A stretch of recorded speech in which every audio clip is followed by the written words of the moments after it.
தன்னை பார்க்கறதுக்கு அடிக்கடி நேரம் கேட்டு தொந்தரவு பண்ணிக்கிட்டு இருந்த ஒரு இளைஞன் கிட்ட அடுத்த வாரம் 15 நிமிஷம் நீ வந்து என்னை பாருன்னு சொல்லி அனுப்பிடுறாரு ரத்தன் டாட்டா.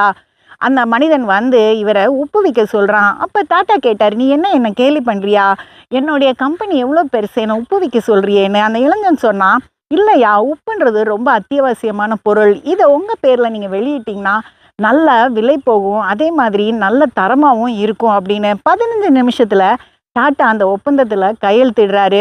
அவருடைய உப்பும் நல்ல வியாபாரமாகுது. ஒருவேளை டாட்டா இந்த மனிதனை நிராகரிச்சிருந்தா அவன் வேற ஒரு இடத்துக்கு போயிருப்பான், அந்த கம்பெனி பெருசாக இருக்கும். நம்ம ஒரு காரியத்தை யோசிக்கிறதுக்கு இவ்வளோ நேரம் வேணும் அப்படின்றது அவசியம் இல்லை.